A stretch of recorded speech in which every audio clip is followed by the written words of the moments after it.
Queridas amigas y amigos, lectores del blog El Santo Nombre. Iniciamos ahora la 30ª clase del curso de Fenomenología 2021. La clase número 30, que sería también la última de este año. Al final del vídeo conversamos sobre la continuidad del curso el año entrante, si Dios quiere.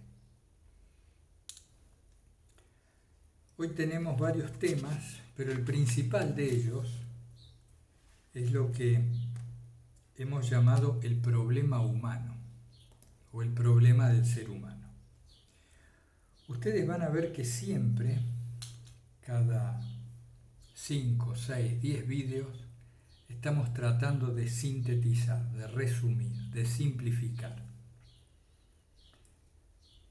Y esto tiene un poco que ver con el hecho de que, aunque en ocasiones entendemos completamente un concepto, una idea, un mecanismo que es nuestro tema de interés en todo el curso, aunque a veces lo entendemos correctamente, a poco de andar, es como si ese concepto que se hubiera comprendido se fuera difuminando, se fuera diluyendo y nos encontramos no solo en las mismas conductas, que sería entendible por una inercia estructural que acumulamos, sino que también ese mismo entendimiento se pierde. Este es un fenómeno conocido y tiene que ver con el hecho de que lo que no se practica se pierde. Lo que no se practica se difunde, se transforma en un fantasma que finalmente desaparece. La comprensión profunda difiere del entendimiento, porque la comprensión profunda se articula de tal modo con la conducta que se hace indeleble, parte nuestra, por decirlo así. Puedo comprender muy acabadamente algo con el raciocinio, muy acabadamente, es más, puedo ser experto en un tema, que si eso no se ha transformado en una comprensión conductual, tarde o temprano lo voy a perder. Es la famosa distancia entre la línea del ser y la línea del saber. ¿Cómo puedo diferenciar o cómo diferenciamos una comprensión verdadera de un simple y aún profundo entendimiento? La comprensión implica la visión de aquello mismo de que se trata en uno mismo. Implica la visión de aquello de que estamos tratando en uno mismo y en cierto sentido, vamos a usar una palabra propia más del ámbito religioso, en cierto sentido el arrepentimiento necesario para que tal entendimiento se haga comprensión y por lo tanto conducta. Si yo entiendo el mecanismo de la irritación, de cómo me identifico con tal cosa, cómo se produce una reacción, etcétera, etcétera, pero no me doy cuenta cómo opera en mí en el día a día y finalmente no me arrepiento de que esto me suceda, de que esto me ocurra, eso no se va a profundizar. No va a ser una verdadera comprensión y mucho menos va a modificar mi conducta. Hay como un punto sutil o algo más sutil en este tema. Porque por una parte, al comprender nosotros los condicionamientos que derivan del cuerpo y de la mente y por ende los automatismos que de ellos surgen, nos damos cuenta de que no hemos sido responsables la mayor parte de las veces de nuestro comportamiento, de nuestras acciones.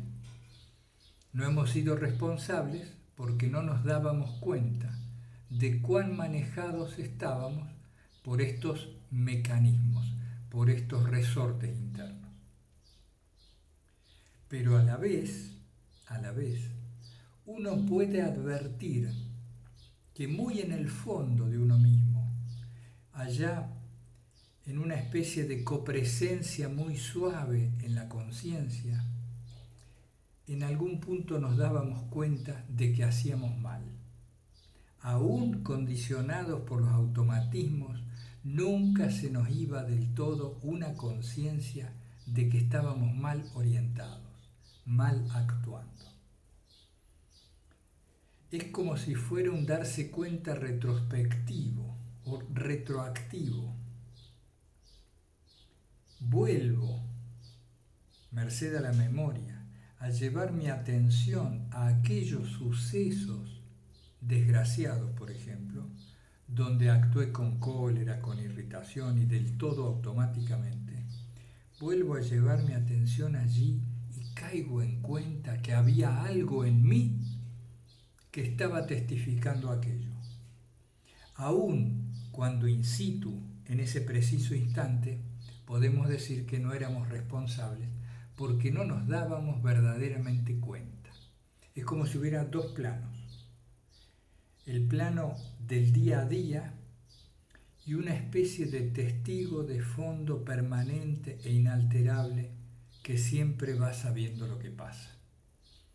Es un tema complejo por capas, por planos, pero quería introducirlo porque lo vamos a ver bastante el año que viene y tiene importancia en relación a esto de diferenciar lo que es entendimiento de comprensión.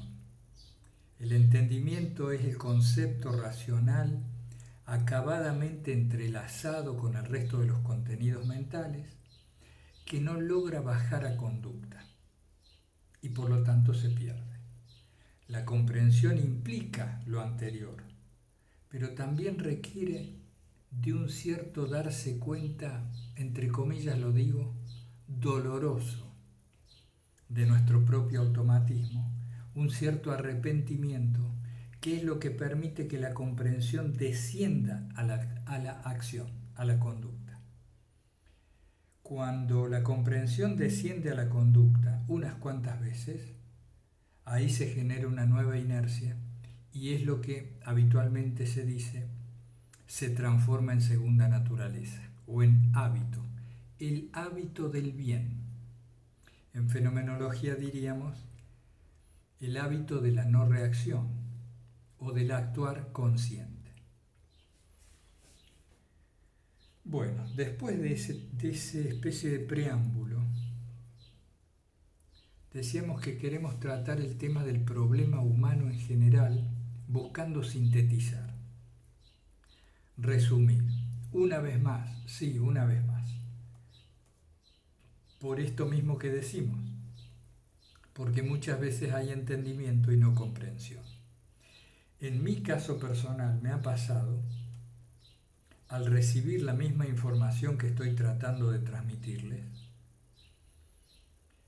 que finalmente, después de escuchar algo 3, 5, 10 veces, finalmente algo hacía clic, como suele decirse, caía la ficha y se modificaba la configuración interna de los contenidos. El mundo interior cambiaba, pero había sido necesario escucharlo varias veces. Entre otras causas, debido a que la atención es tan intermitente,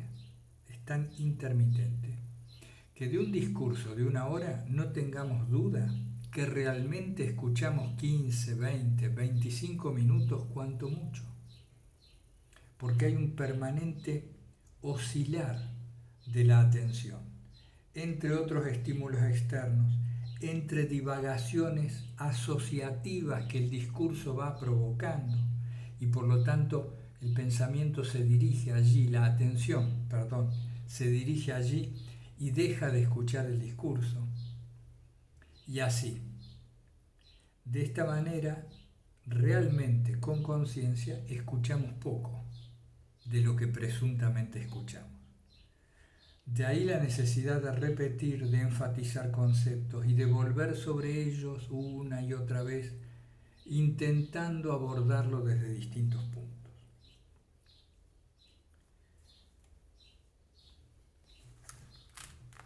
Vamos a ver.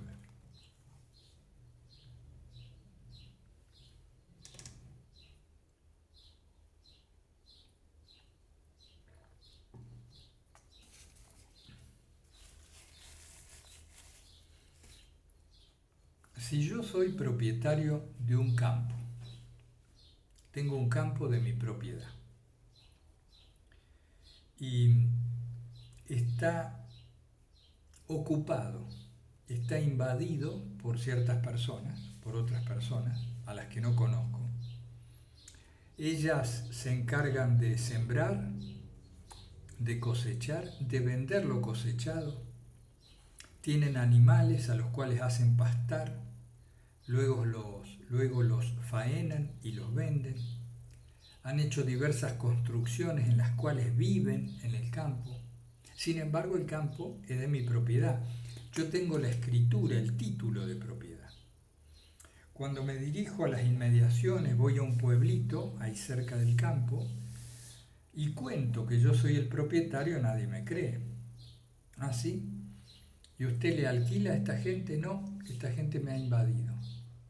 Entonces, de hecho, yo no soy propietario del campo. Soy propietario en la ley, en los papeles, pero de facto otros son los dueños.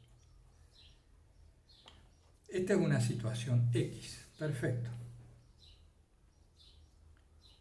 Pero el problema real estaría en que yo actúe, en que yo crea que soy el verdadero propietario y no me anoticie de la situación. No me anoticio, me manejo como el dueño, saco créditos, garantizándolo con las cosechas, pero resulta que las cosechas nunca vienen a mi bolsillo. Todo lo que ocurre en el campo me es ajeno. Si yo me diera cuenta y lo asumiera, otro sería el asunto. Pero el problema es esta ignorancia raíz. En el caso del ser humano, insistimos, nosotros nos creemos cuerpo, nos creemos los contenidos de la mente y lo que es peor, nos creemos en dominio de ellos.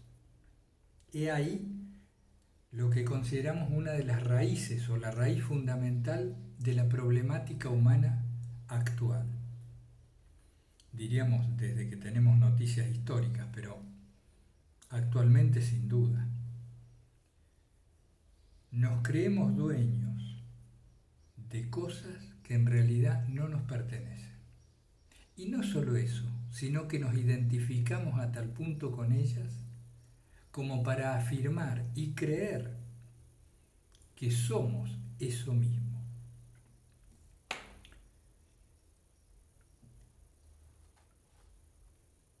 A tal punto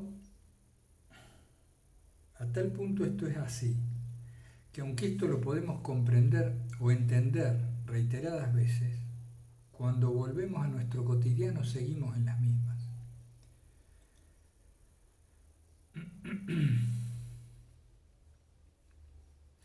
Si yo pierdo una parte de mi cuerpo,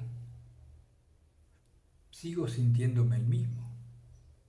Puedo perder una mano, pero no me he perdido a mí mismo. A la vez, observo al cuerpo y puedo observarlo de tal manera que lo utilizo a veces, cuando tengo conciencia, como herramienta.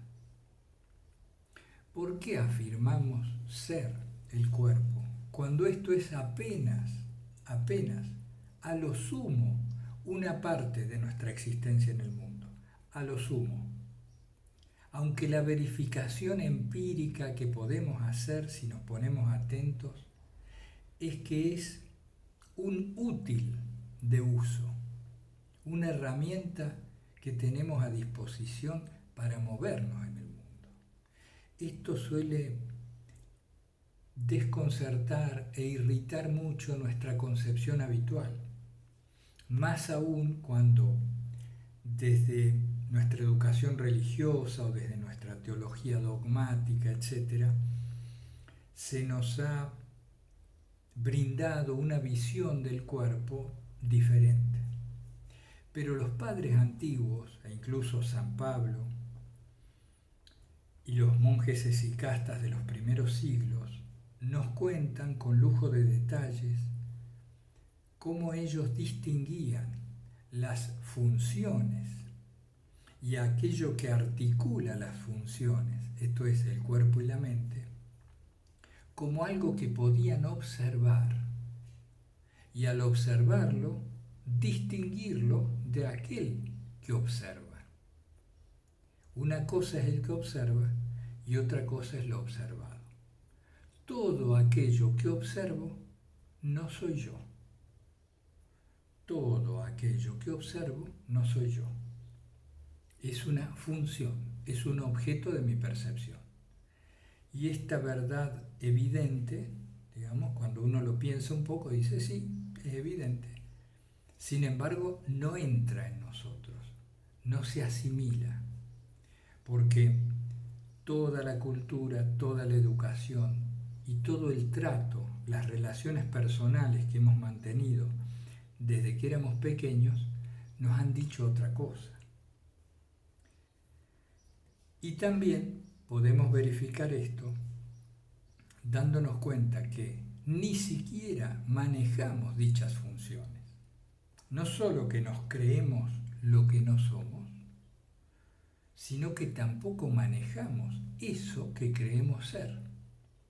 Una atenta observación de unos breves momentos nos muestra que todo lo que ocurre en el cuerpo acontece por sí mismo y que todo lo que viene a la mente, llamémosle pensamientos en general, derivan también de interacciones con el medio que no manejamos en absoluto. Ocurren estímulos afuera y se suscitan pensamientos dentro. Estos pensamientos se ligan, se relacionan asociativamente con otros pensamientos de memoria, configuran imaginaciones nuevas, es decir, nuevas imágenes, que son respuesta a los estímulos de fuera y de dentro, etcétera, etcétera. Ya lo hemos hablado suficiente. Entonces, este picor en mi cuerpo no lo generé yo. Esta molestia, este deseo de hambre, o esta pasión, este deseo que surge, esta apetencia, todo eso ocurre solo. Y los cambios que en el cuerpo sobrevienen, merced a lo que llamamos el paso del tiempo, tampoco lo generamos nosotros. ¿Quién habría de envejecerse adrede, verdad? De envejecer el cuerpo. Todo esto va pasando. Y sin embargo nosotros decimos yo. Y cuando decimos yo, nos imaginamos el cuerpo. Pero eso no somos nosotros. O por hacer una concesión, digamos, no es lo esencial de nosotros. Tenemos tantas evidencias de esto. Y esto es liberador, no es una mala noticia, ni se contradice profundamente con nuestra raíz religiosa, al contrario. Quiero aclararlo porque más de la mitad de ustedes hacen el curso de Filocalía y como yo compartimos la fe católica. Esto no se contradice con nuestra fe. Por el contrario, al profundizar en nuestra fe, llegamos a esto mismo. Y nos ayuda a vivir y a ejercitar la fe. Lo que se ha llamado en ese lenguaje vivir en espíritu y en verdad. Para vivir en espíritu y en verdad tenemos que darnos cuenta de que somos un espíritu. Pero este darnos cuenta tiene que ir mucho más allá de lo conceptual. Tiene que ser una vivencia real, presente ahora mismo. Sigamos. Entonces, la propiedad del campo, no, en los papeles el campo es mío. en los hechos no. Al cuerpo no lo manejo y lo distingo como algo observable. Por lo tanto, todo lo que observo no soy yo. Cualquier discusión me la dicen porque es un tema que una vez que se cierra en uno, facilita mucho la tarea. ¿Qué tarea? La tarea de estarse bien, de estar más tranquilos y de poder orientar nuestras fuerzas en la dirección correcta, porque la mayor parte del problema humano radica en malgastar la energía, en invertir recursos en un campo que no usamos, que no cosechamos y que en realidad no nos pertenece. Esto aún sin considerar que la existencia misma es prestada, ¿no es cierto? Tampoco nos pertenece. A ver, vamos avanzando.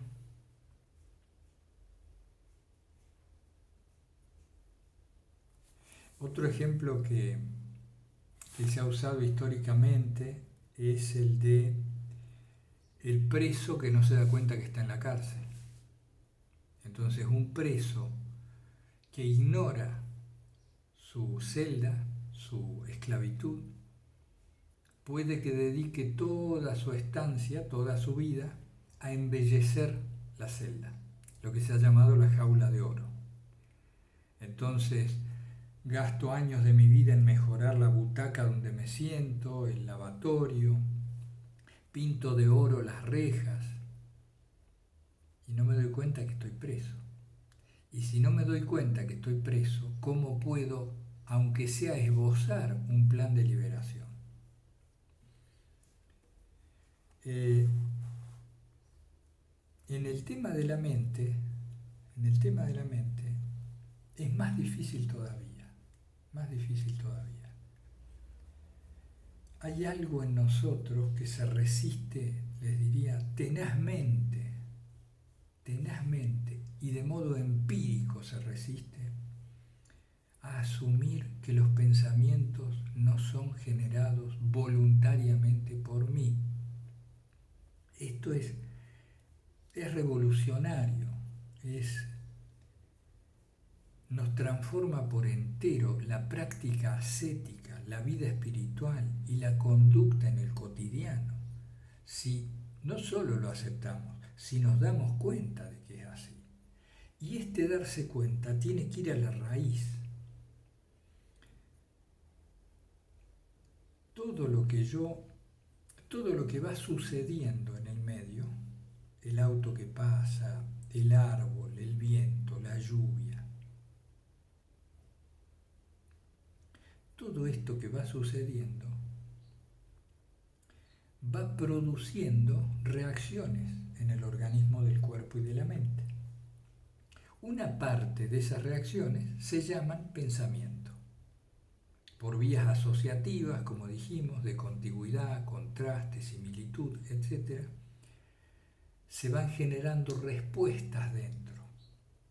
Entonces veo aquel árbol y algo en mí dice, parecido al árbol de la casa de tu abuela, pero atrás hay una nube oscura, cuidado, puede venir lluvia. Y así, constantemente.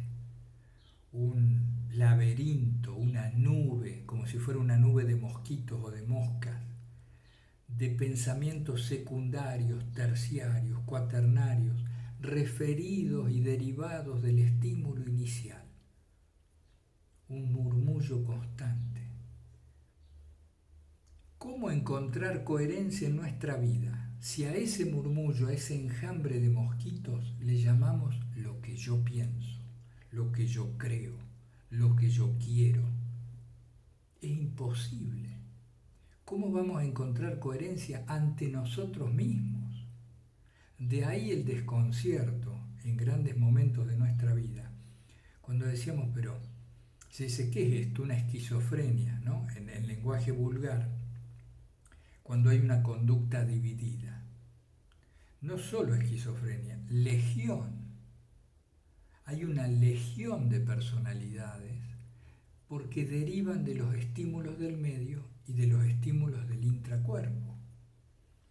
esta interacción produce una incoherencia constante. Por eso la gente se enamora y después se separa y se termina odiando. Por eso aquel acariciado ensueño, aquel acariciado proyecto, después nos desilusiona. Por eso todo proyecto termina al final teñido de un desconcierto, de un vacío, de una carencia de fondo. Es que todo eso ha sucedido mecánica y automáticamente. No podemos tener ningún avance espiritual en tanto consideremos que los pensamientos son nuestra propia voz. Entonces, fíjense por qué esto, no por una cosa conceptual. Si yo me enojo contigo y digo, yo estoy enojado contigo por tal razón y por tal otra y por tal otra, y no reconozco que en realidad yo, el verdadero yo mismo, el verdadero sí mismo, jamás se enojó contigo, que son sucesos que ocurren en mi cuerpo y en mi mente involuntariamente. Tú te comportas así y aquí se produce una reacción física y varias reacciones mentales que alimentan y retroalimentan esa reacción física. Si yo no asumo que esto está ocurriendo, ¿cómo puedo generar la distancia adecuada para situarme en el testigo? Y ahí el punto. Algunos me comentan, bueno, pero qué difícil que es el testigo. Testificar, ponerse en ese punto de observación. Es difícil porque no nos damos cuenta realmente que lo otro, todos los otros fenómenos mentales y físicos, son realmente una ocurrencia, un acontecimiento, igual que la lluvia. Igual. Nadie dice, estoy lloviendo, estoy nublando. No, está lloviendo, se está nublando. Me pongo a distancia, no me identifico. Bien, los pensamientos, los sentimientos y la mayoría de nuestras conductas derivan de estos acontecimientos endocrinos, electroquímicos, de memoria, etcétera, etcétera.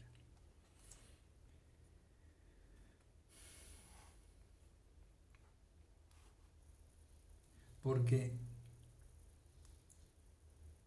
necesitamos reconocernos. Tanto en el curso de Filocalía, la enseñanza de estos padres, como lo que hemos ido tratando de ver en fenomenología, tiende a restablecer la condición original. Restablecer la condición original. Esta condición original no es más que reconocerse, darse cuenta de quién soy. Un hijo de Dios de naturaleza espiritual. Si esto no es solo conceptual, sino que empiezo a vivir desde ahí, toda ascética cobra sentido, todo esfuerzo cobra sentido y se hace de otro modo. Vamos a ver si avanzamos con eso. Muy bien, continuamos. Decíamos, es preciso reconocerse. Toda la vida utilicé un disfraz. Imaginemos esto. Toda la vida, desde bebés, tenemos puesto un disfraz con una careta completo. Y nunca nos hemos sacado el disfraz. Nunca nadie nos dijo, oye, eso es un disfraz, quítatelo. Cuando íbamos al espejo, veíamos el disfraz, veíamos la careta. Entonces ahora, después de décadas, estamos diciendo, hay que sacarse el disfraz. He ahí la causa de tanta infelicidad, de vivir como lo que no eres, como lo que no somos. Acá yo noté, buscando algún modo de ejemplificar estas cosas. Si no salgo del lodo, del barro, no me reconoceré. Es decir, estoy enlodado de aquí hasta los pies. lleno de lodo. Si no me lavo, no me voy a ver la cara, no me voy a reconocer. Pero si no me reconozco a mí mismo, atendamos a esto, si no me reconozco a mí mismo, ¿de dónde saco las fuerzas para salir del lodo? Si no me reconozco a mí mismo, ¿de dónde saco las fuerzas? Es preciso reconocerse, aunque sea mínimamente. Es decir, tenemos que tener una evidencia real, en la mano, concreta, empírica, vivencial, de lo que soy, porque fundándome en eso, todo cambia. La vida espiritual comienza realmente ahí. ¿Se acuerdan? Diferenciándola de la vida mental o la vida espiritual mental, pseudo vida espiritual. Y esto lo comprobamos todos, por las fatigosas ascéticas que luego se caen, por esa sensación de no estar avanzando, o cuando los más bellos y hermosos contenidos espirituales terminan siendo palabras vacías, cuando hasta los mismos sacramentos se nos desdibujan y no logramos anclarnos en una fe cierta, cosa que notamos en el día a día. ¿Cómo lo notamos? Porque vivimos temerosos, preocupados, angustiados, anhelantes. Bueno, eso es una fe que no está anclada en el espíritu que somos. Y hemos dado por sentado que la vida es infelicidad. Aunque nos la pasamos buscando la presunta felicidad, en el fondo hemos asumido que la vida es un dolor permanente. Pero este exilio que vivimos es un exilio de la vida del espíritu. Se puede vivir, y nos lo dicen los padres, nos lo dice Filocalía y muchos sabios en la historia, que se puede vivir aquí mismo, ya, en parte, la vida celeste, la vida celestial. Eso es vivir desde el espíritu. ¿Cómo hacemos? Tenemos que volver al origen. Esto es muy difícil, tan difícil al principio como salir de un coma.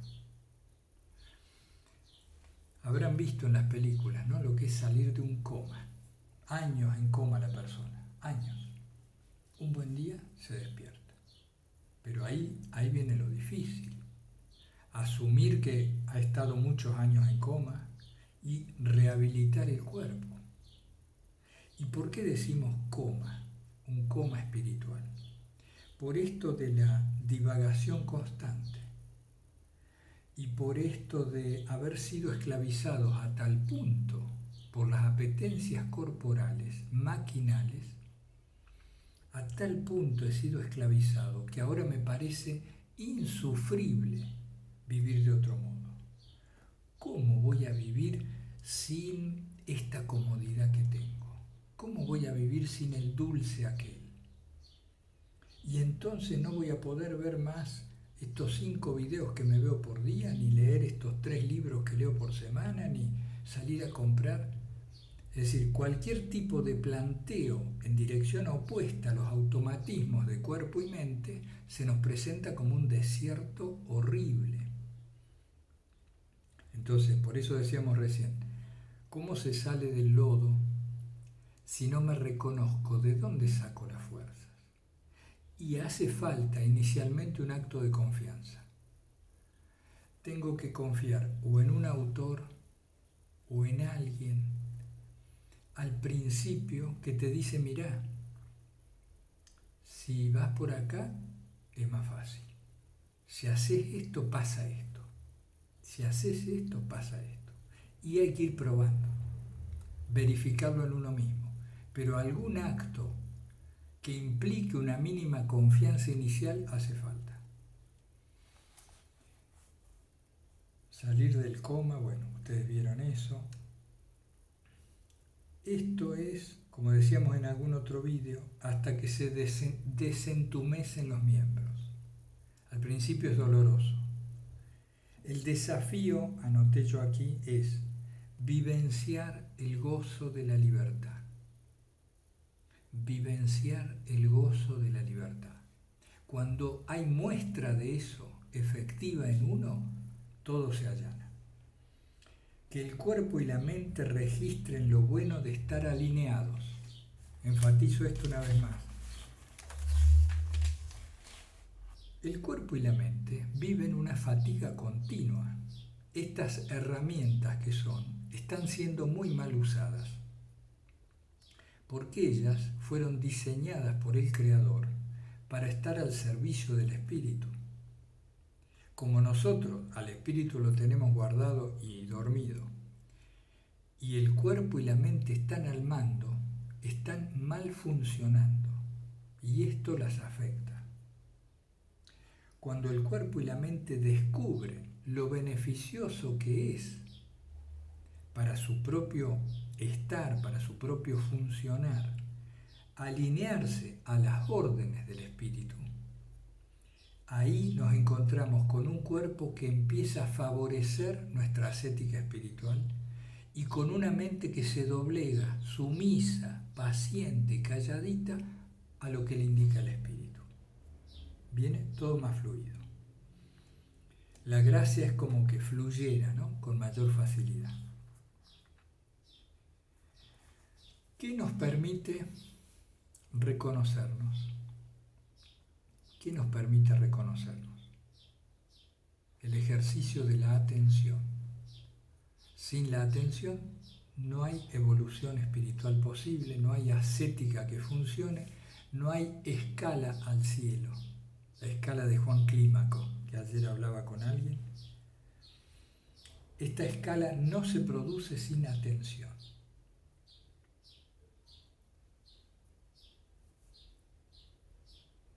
La atención, ¿hacia dónde tiene que ir? ¿Hacia dónde tiene que estar dirigida la atención? En términos generales, tiene que estar dividida. Al principio la atención tiene que estar dividida entre todo lo que se observa en el mundo y lo que ocurre en mí. Al principio, por ejemplo, tú me dices tal cosa, aparece la observación de que lo estás diciendo porque te has enojado, y al mismo tiempo aparece la observación de las reacciones que se van produciendo en mí. Al principio hay como una bifurcación. El testigo mira lo que pasa en el mundo externo y mira lo que pasa en el mundo interno, que para el testigo son dos mundos equivalentes, porque él no se siente ni en uno ni en otro, o en ambos. Esta observación, cuando es aguda, ya empieza a modificar un poco las cosas.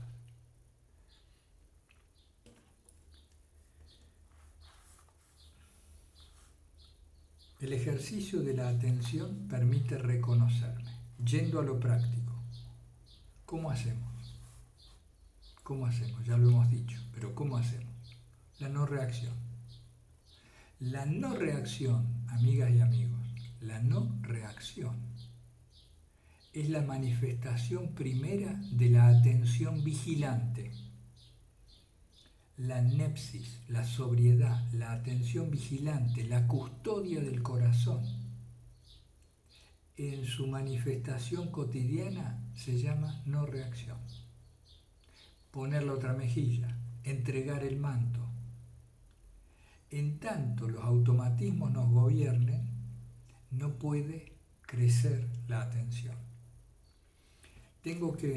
Por eso hablábamos tanto de la cabeza de playa, ¿no?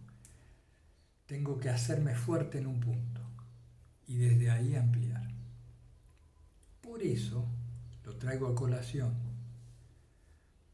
los momentos de oración son importantes, o los momentos de meditación, y por eso puede ayudar estos espacios breves de recogimiento, oración y silencio que hacemos entre algunos hermanas y hermanos, porque esto pone una cosa fija, ¿no? Como una regla de vida, muy simple, muy tranquila. Uno puede estar con cámara apagada, cámara prendida, prendida, puede participar, no participar, estar en el Zoom, estar fuera del Zoom. Pero ahí tienes un elemento mínimo permanente, como una gota que cae 3 veces al día. Tic, tic, tic. Y ahí vas. Este tipo de mínima ascesis nos permite una estabilidad sobre la cual nosotros decimos ejercemos una no reacción. Porque ¿cuál es la reacción? La reacción automática es liberarse de cualquier tipo de rutina, de cualquier tipo de obligación. Esto es automático, nos pasa a todos.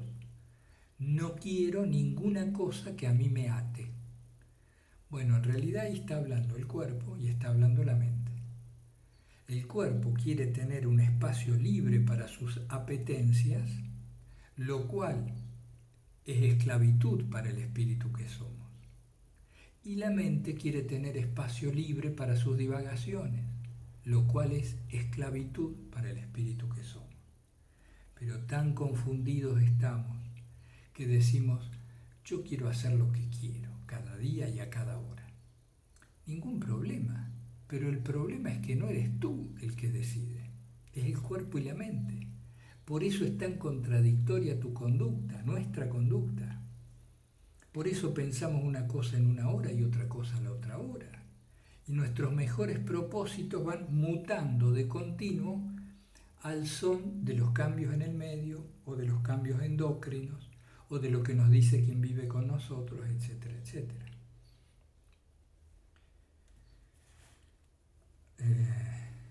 Entonces, la no reacción es la manifestación conductual más clara de que empieza a crecer la atención. La atención en pasos posteriores se reconoce como intención y también en pasos posteriores se reconoce como el principal brazo del espíritu que soy. Decir atención y decir espíritu es hablar de lo mismo ajustado de 2 puntos de vista. El espíritu es atención, el espíritu humano es atención. En otros términos, es conciencia. Somos una conciencia profundamente viva y arraigada, que es ni más ni menos, lo que anima al cuerpo y a la mente, lo que hace que esto se esté moviendo ahora y que haya acá pensamientos y que ustedes vean y digan, más allá del acuerdo o desacuerdo, digan, bueno, sí, este hombre está vivo, eso es un ser vivo. Eso que le da vida es el espíritu. Y en el ser humano se manifiesta atencionalmente, como una función muy precisa. Ora atención, ora intención, dependiendo del foco.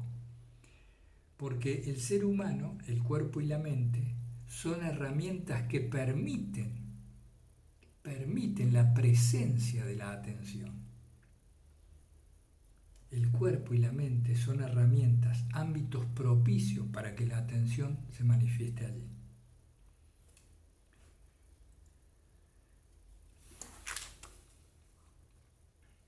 Bueno, por ejemplo, una práctica muy común en la historia humana que los sabios, los santos, los espirituales de todos los tiempos nos han legado, nos han regalado, en esto de la no reacción, es la quietud.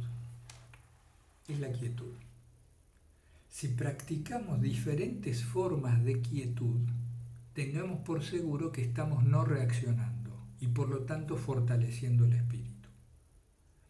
Por ejemplo, quietud corporal. Por eso vienen técnicas de no mover el cuerpo, que algunos esicastas sugieren, o la meditación en sus distintas formas. Dicen, mira, cuando tú te quedas quieto, empiezas a percibir todas las pulsiones, ¿no? Las picazones, las inquietudes, las molestias.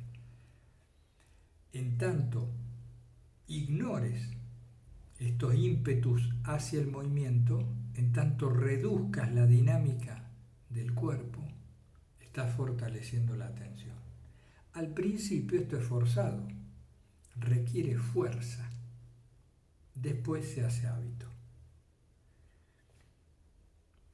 Con la mente lo mismo, prácticas de quietud mental, desatender los pensamientos peregrinos, concentrarse en la oración de Jesús o en las formas ejaculatorias que a ti te sean más entrañables. Por ahí se empieza. De todo ese torbellino de moscas y mosquitos que son las divagaciones, nosotros no. Venimos acá a la oración. Y se va de vuelta y volvemos a la oración. Y volvemos a la oración.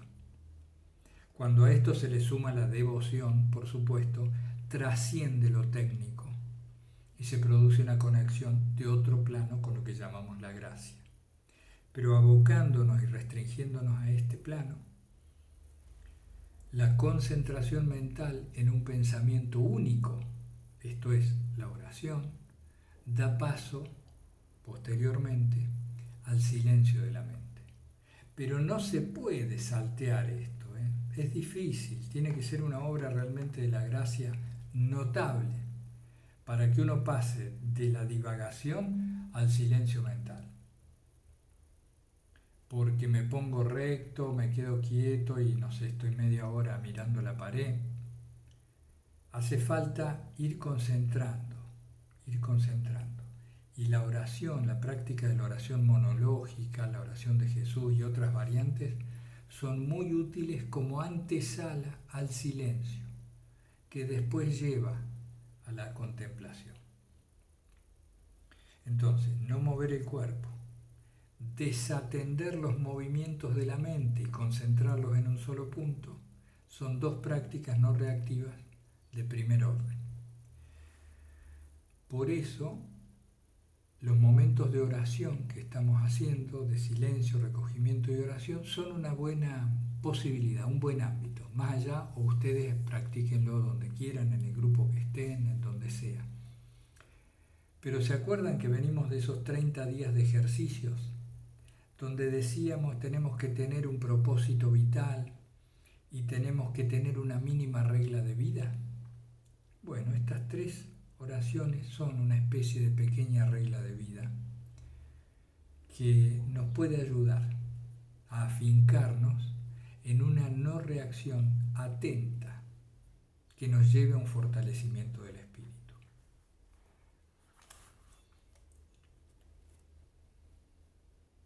Otra cosa referido a esto de la regla, así como decimos, la quietud corporal favorece y concentrarse en un único pensamiento, esto es la quietud mental, es una forma de aquietar la mente.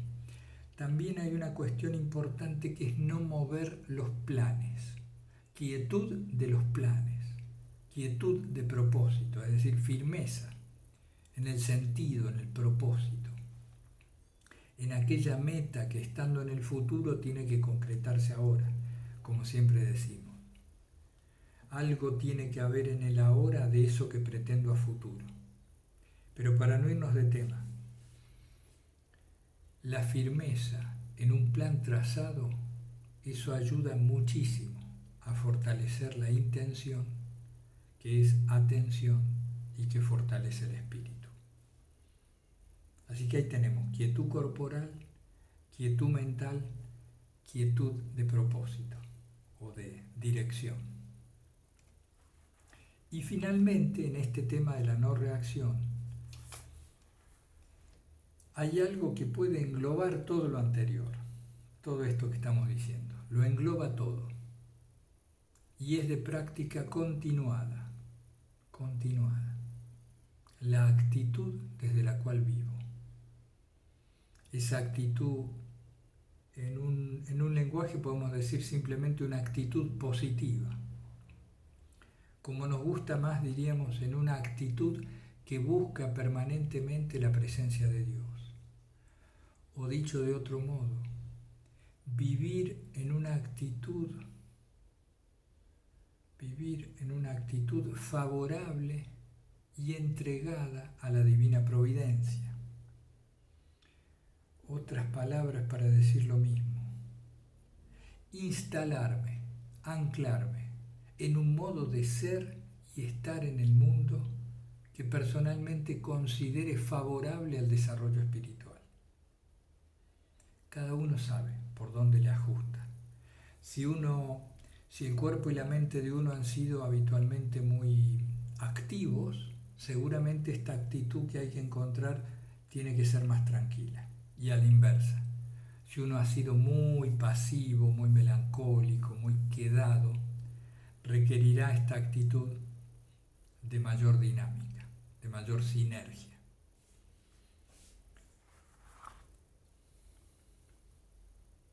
Bueno,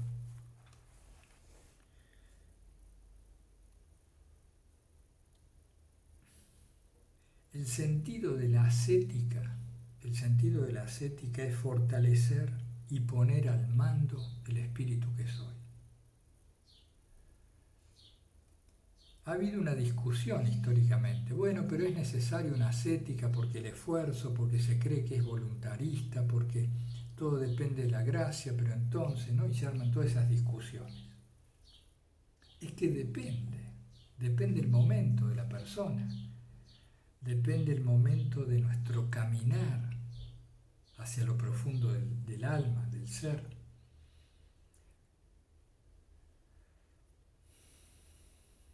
La ascética fortalece y pone al mando al espíritu que soy. Cuando el espíritu está al mando, empieza a ser vigente, recién ahí, y estamos todos lejos de eso, lo doy por hecho, empieza a ser vigente aquel ama y haz lo que quieras. Ama y haz lo que quieras. Por ejemplo, frase atribuida a San Agustín y a otros. ¿Cómo ama y haz lo que quieras? Claro, ama y haz lo que quieras si vives desde el espíritu. Si no vives desde el espíritu, ese haz lo que quieras significa haz lo que quiere el cuerpo, haz lo que quiere la mente, en síntesis, catástrofe, tragedia, sufrimiento. El mundo actual, haz lo que quieras, ahí lo tienes. Y amar, bueno, muy difícil es que amemos si no estamos instalados en un cierto grado de conciencia, porque si no, todo lo hacemos para nosotros. Todo es para mí, apropiativo, posesivo. Para mí no, para el cuerpo y la mente que creo ser. Todo es apropiativo y posesivo de un cuerpo y de una mente con los cuales me identifico y que en realidad son herramientas sin dueño, porque mi espíritu duerme. Ahí tenemos el asunto.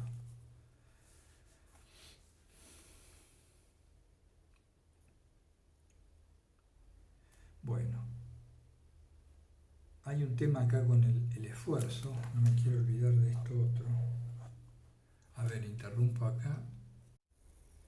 Bueno, veamos este tema del esfuerzo. Todos hemos visto que hay una cuestión automática que tiene su razón de ser como todo automatismo, es decir, es una respuesta a la situación. Hay un automatismo que es el de seguir la línea del menor esfuerzo. Ustedes vieron cuando salimos a caminar, por ejemplo, vamos a ver en medio del campo, en medio de la hierba verde, esos caminitos hechos por las pisadas de los seres humanos, incluso de los animales, caminitos perfectamente trazados. Si observamos la traza, siempre tiende a ahorrar energía. Entre dos puntos siempre vamos por el más corto, por la línea más corta, la que implique menos distancia. Por eso las diagonales, las curvas. Difícilmente veamos un camino trazado por el uso que sea recto, que siga el trazado del diseño del arquitecto, no. Siempre vamos buscando el menor esfuerzo. Y esto lo hacemos en nuestra cocina, en nuestro patio y en todo. Fijémonos, nos ponemos a conversar con alguien y a los 3 minutos uno está apoyado contra la pared, el otro estará reclinado en algún poste, ¿no? Y si nos ponemos a conversar en casa, seguramente nos sentaremos. ¿Y por qué nos sentamos? ¿Por qué sentamos el cuerpo en otra posición? Porque se gasta menos energía. Estar de pie demanda mayor energía que estar sentados. El esfuerzo que implica luchar contra la ley de gravedad lo compartimos con la silla. Le dejamos la carga en parte a la silla. Por eso para dormir nos acostamos, porque lo horizontal implica una entrega a la ley de la gravedad que nos ahorra una enorme cantidad de energía. ¿Se puede dormir de pie? Sí, claro, y de hecho algunos ascetas lo han hecho durante décadas, como Simeón el Estilita. Pero siempre, todo automatismo, toda mecanicidad tiende al ahorro de energía. ¿Para qué? Porque quiere ahorrar para la sobrevivencia, como hemos dicho. Los automatismos tienden al ahorro de energía. Perfecto, nada malo con eso. Pero en esto de despertar al espíritu nuestro, al que verdaderamente somos, que está dormido en el interior, sojuzgado por el imperio del cuerpo y de la mente, es necesario inicialmente un esfuerzo. Pero es como que hubiera dos capas de esfuerzo, y a esto quiero ir. Se ha dicho, el verdadero esfuerzo no es esforzado. El verdadero esfuerzo no es esfuerzo. Y esto tenemos todos pruebas empíricas en el día a día. Supongamos, nosotros estamos muy enamorados, ¿no? Recordamos siglos atrás, les digo, cuando éramos jóvenes, muy enamorados. Entonces, somos capaces de caminar kilómetros y kilómetros si no hay otro medio para ir y encontrarnos con la amada, ¿no? Hacemos esfuerzos tremendos. O trabajamos denodadamente 16, 18 horas por día para ahorrar un dinero que nos permita viajar y encontrarnos con la amada, ¿verdad? Eso implica un tremendo esfuerzo, pero sin esfuerzo. Ahí está. No es esfuerzo lo que se hace por un fin superior que nos entusiasma, que nos posee. Cuando estamos convencidos de la utilidad de algo, todo esfuerzo que nos acerque a ese objetivo en realidad no es esforzado. Entonces, hay que estar atentos porque la mecanicidad nos va a guiar en esta línea del menor esfuerzo. Entonces, de ninguna manera voy a preferir un momento de lectura espiritual, o un momento de oración, o un momento de silencio y quietud. De ninguna manera voy a preferir eso si me dejo llevar por el cuerpo y la mente. El cuerpo siempre quiere estar tirado. Fíjense qué síntesis. El cuerpo siempre quiere estar tirado, comiendo algo, y la mente siempre quiere estar divagando. Léase viendo algo en la tele, viendo algo en internet o divagando. Cuando no tiene suficiente sustancia u oportunidad de divagar, se aplica a la divagación colectiva, que implica la televisión, los programas de internet, etc. O bueno, alguna cosa que a nosotros nos permita ocupar la mente, ¿no? Y ahí descansamos. ¿Dónde se arma el problema? Cuando nuestro espíritu está dormido y no le damos algo que hacer al cuerpo y algo que hacer a la mente. Ahí aparece y se evidencia el vacío existencial que implica vivir como mera carne y vivir como meros pensamientos. Al no estar el espíritu vivificado, despierto, consciente y atento, de allí se deriva que el cuerpo tenga que estar todo el tiempo sintiendo alguna cosa, ¿no? Que lo bañamos, que le damos de comer, que le rascamos, que le ponemos crema, que esto, que el otro, que le cambiamos la ropa, que la temperatura ambiente, todo el tiempo con el cuerpo. ¿Y la mente? Si nosotros nos quedamos sin hacer nada y no le permitimos a la mente divagar, enseguida entramos en presencia de un vacío. Ese vacío es la manifestación más clara del espíritu dormido. Por eso es tan necesario que lo fortalezcamos y lo pongamos al mando. ¿Qué sugerimos? Estas prácticas que recomendamos. Por ejemplo, la regla de vida que implica la oración.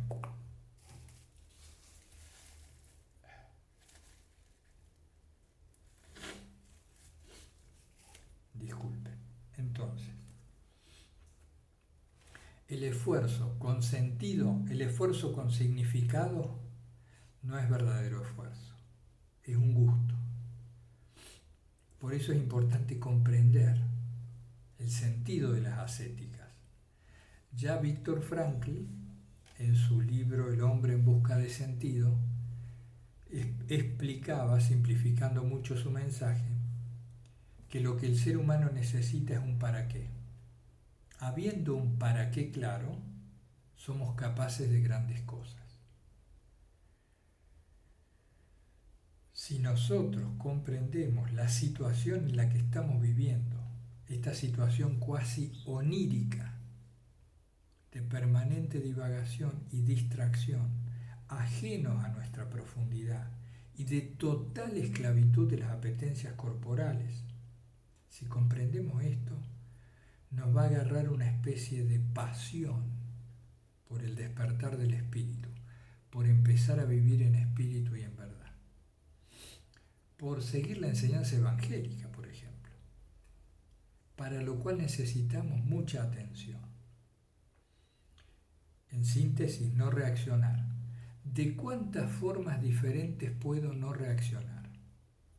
Bueno, sujetándome a una regla de vida mínima, estoy practicando la no reacción. Sujetándome al trato a los demás como quieres ser tratado, el ama a tu prójimo como a ti mismo, estás no reaccionando. Dejando al cuerpo quieto cuando sea posible, concentrar la mente en la oración cuando sea posible.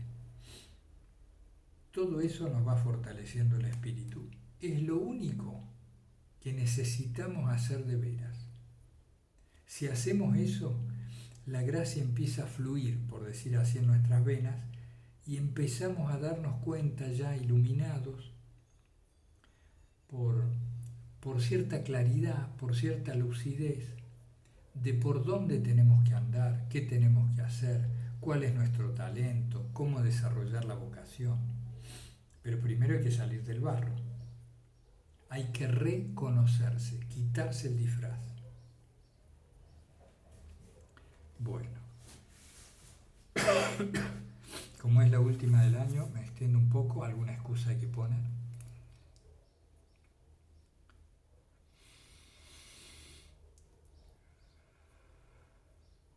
Fíjense un aspecto importante. El mundo es según mi atención. El mundo es según mi atención. Esto en realidad es un derivado, es otro tema y a la vez es el mismo. Percibo según a lo que atiendo. Hay un montón de percepciones que se imponen, pero cuando regulo mi atención, puedo elegir. Y el mundo empieza a configurarse según mis intereses. Pues bien, tales aplicaciones las desinstalo de mi móvil. No voy a ver noticias a tales y tales horas, voy a ver solo en este momento las mínimas imprescindibles y de tal medio, punto. No me voy a relacionar con estos 70 personas que hay acá, sino con 20, con 10. Y así. Es una labor de selección en función del propósito vital que es muy necesaria. ¿De qué voy a alimentar mi cuerpo? ¿Y con qué voy a alimentar mi mente? A nadie se le escapa que si comemos comida en mal estado o comidas muy pesadas, después lo padecemos corporalmente. Todos sabemos eso de sobra. Pero en la mente le quitamos importancia. Lo que consumimos mentalmente, es decir, los contenidos que permitimos que ingresen vía perceptual a nuestra representación, al mundo mental, tienen que ser digeridos luego. Y si son pesados, en mal estado o dispersivos, pagamos las consecuencias. Pagamos las consecuencias.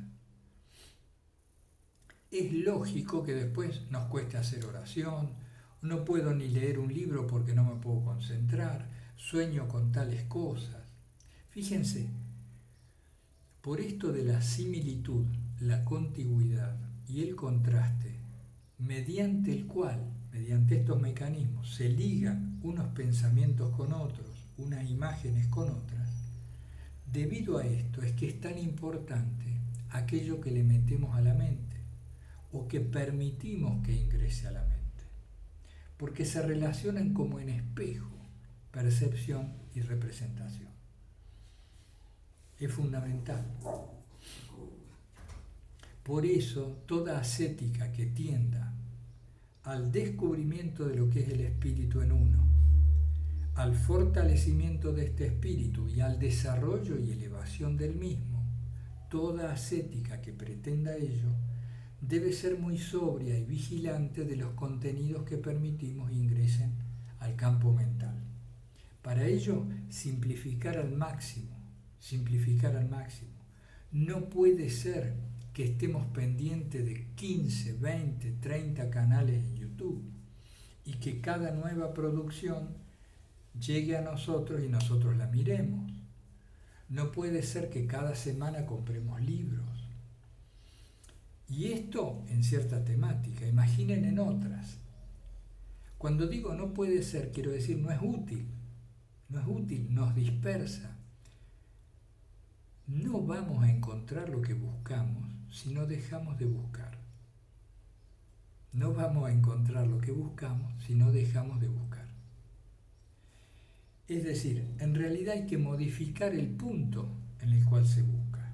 En vez de buscar horizontalmente, busca en profundidad o en verticalidad, ¿no? Es preciso tomar un camino y seguirlo hasta el final. Y si no hasta el final, bueno, andarlo un buen trecho. Es muy pernicioso y sutil a veces cómo se nos mete el turismo espiritual. Se nos mete no solo en una diversidad de búsquedas, sino a veces disimulado como que estando dentro de lo mismo voy matizando con esto y aquello. Hay que concentrarse, tenemos que concentrarnos. Y amigas y amigos, en realidad cada uno tendría que ir por el camino que le sea más gustoso, más entrañable, más querido. Y después el proceso, la vida y la gracia nos van llevando donde tenemos que estar. No importa si aquí o allá, pero cavar profundo, meterse a fondo. Eso nos permite resultados. Y toda la cultura actual es opuesta a esto. Si nosotros vemos el modo en que están estructuradas las noticias, el modo en que se estructuran los estímulos, es la permanente dispersión. Es muy difícil, ¿vieron que es difícil leer una noticia en los diarios? ¿Han visto? Ya lo he dicho muchas veces, ¿no? Hago mi catarsis pública, pero es extraordinario. Uno quiere leer un solo diario en el móvil y tiene 3 o 4 publicidades que se sobreimprimen sobre el artículo que uno debe ir sacando. Como además estas publicidades son pequeñitas y la X para cancelarlas es adrede pequeñita, uno por lo general le erra. Entonces entra a las publicidades y las va quitando, ¿no? Hasta que llega al artículo. Pero al cabo de 10 renglones aparece una publicidad insertada en medio del artículo. Hay que pasarla y seguir leyendo el artículo y aparece otra. Todo esto no es gratuito, porque las publicidades entran en la mente, aún a nivel subliminal. Y al cabo de unos cuantos renglones ya aparece una inscripción que dice suscríbete, paga tantos euros y podrás leer el diario. Es decir, la voracidad y las apetencias corporales y psicológicas de cada uno se manifiestan en el colectivo social, creando un clima absolutamente demencial de consumo y de confusión y de distracción. Por eso, de veras que hay que simplificar los estímulos a los que nos exponemos. Como decíamos en otro vídeo, las influencias a las que vamos a quedar expuestos. He hecho el experimento, se los transmito. Observaba ciertas divagaciones en mi mente a ciertas y particulares horas del día. Y recurrentes, dicho en otros términos, a ciertas horas había conflicto en mi mente. No era algo grave, pero yo veía que había ciertas discusiones entre contenidos mentales y siempre más o menos a la misma hora. Sí, pero ¿qué pasa acá? Vengo a descubrir que estaba suscrito a un canal en YouTube que siempre a la misma hora colgaba vídeos o colgaba sus producciones. Y este canal tenía una forma de titular, de poner los títulos, bastante atractiva y llamativa, que configuraban un concepto que al entrar en mi mente suscitaba toda una serie de divagaciones, básicamente de cuestionamientos. Empezaban a aparecer en mí cuestionamientos, en mi mente. Quito la suscripción al canal y hete aquí que ha disminuido mucho la alteración que mi mente tenía a esas horas, hasta ese punto. Por eso hay que hacer la ecágrata, la concentración en lo único necesario, disminuir, recortar mucho los estímulos que permitimos alimenten nuestra mente. Bueno.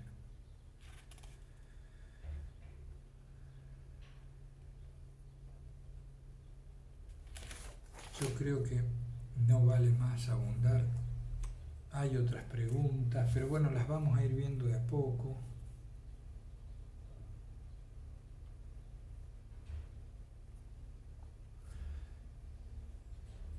¿Cómo vamos a seguir? El año que viene, si Dios quiere, seguimos con fenomenología, como les decía, más orientada hacia el trasfondo psicosocial, profundizando otros temas. Y yo les voy a pedir algo que les pedí o que me propuse más de una vez y después no pude llevar a cabo, no tuve la fortaleza o la firmeza de propósito para llevarlo a cabo, pero que es necesario. Todo el que llegue a este vídeo, a este final del vídeo, que es la clase 30 última de Fenomenología 2021, y le interese continuar, comuníquese conmigo, hacemos una pequeña conversación privada para que podamos evaluar dónde estamos. Porque hay algo que es como, de cierto modo, contradictorio en mí, que es continuar sin tener un conocimiento de dónde estamos situados con cada uno.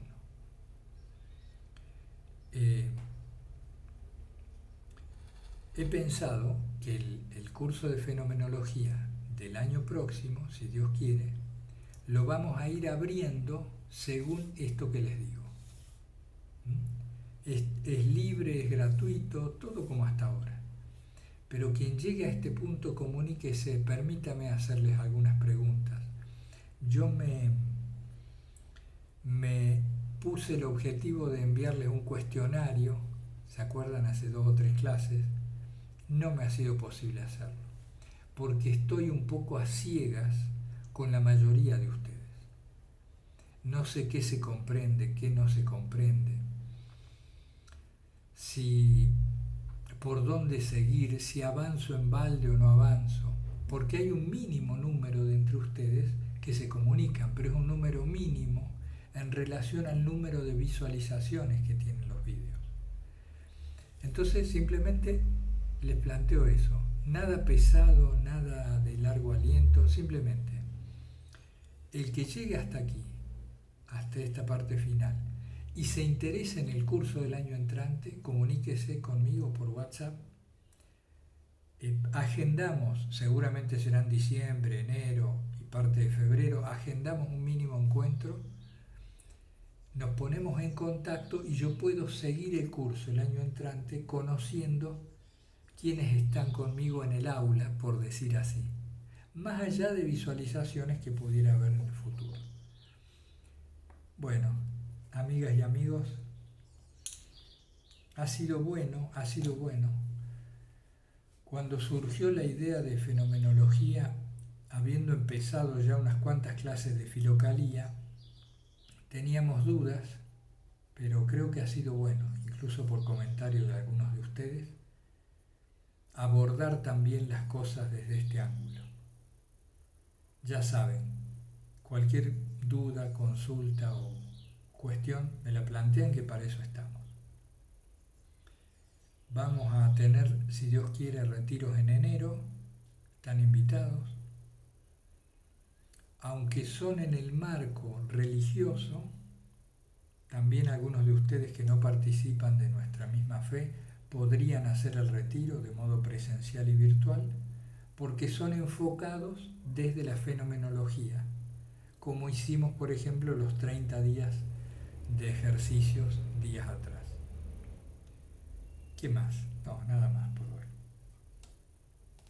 Les mando un abrazo fraterno a todos, invocando siempre, sin cesar, el santo nombre del Señor Jesús. Hasta pronto.